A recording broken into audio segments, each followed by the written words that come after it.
Brooklyn, July 29th, 2008.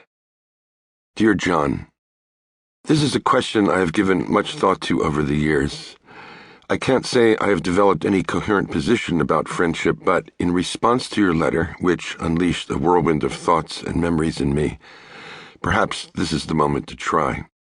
To begin with, I will confine myself to male friendship between men, friendship between boys. 1.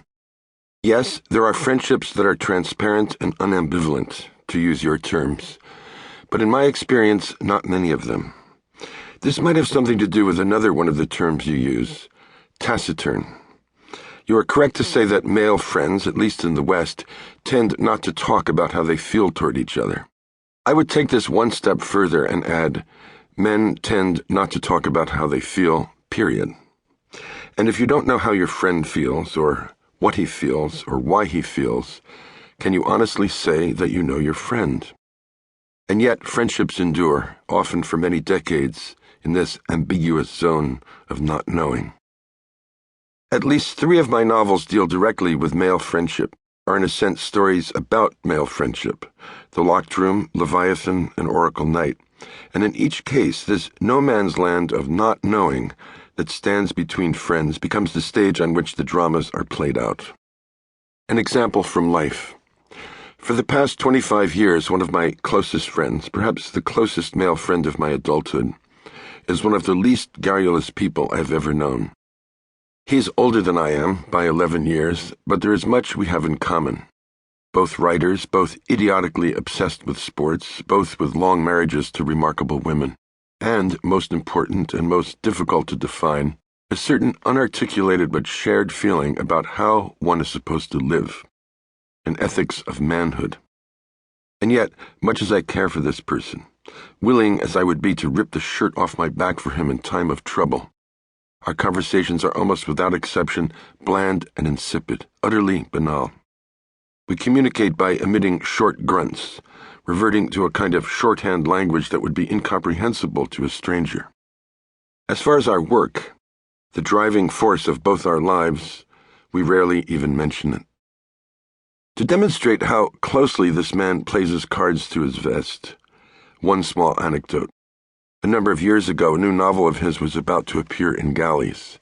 I told him how much I was looking forward to reading it. Sometimes we send each other finished manuscripts, sometimes we wait for the galleys, and he said that I should be receiving a copy quite soon.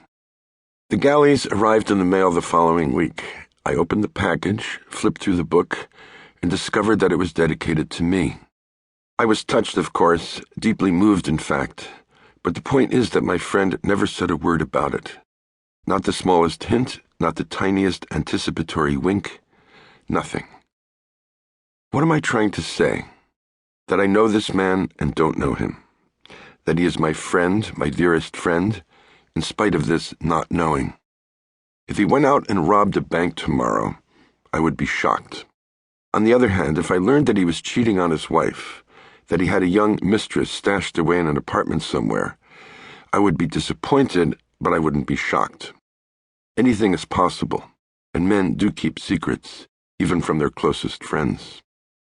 In the event of my friend's marital infidelity, I would feel disappointed because he had let down his wife, someone I am very fond of, but I would also feel hurt because he hadn't confided in me, which would mean our friendship wasn't as close as I thought it was.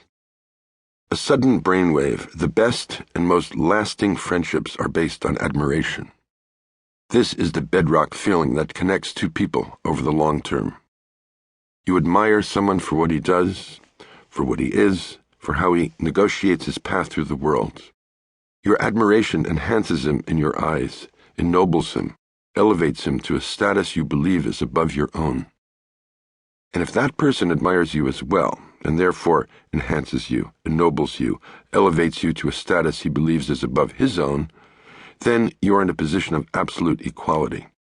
You are both giving more than you receive, both receiving more than you give, and in the reciprocity of this exchange, friendship blooms. From Joubert's Notebooks, 1809. He must not only cultivate his friends, but cultivate his friendships within himself. They must be kept, cared for, watered.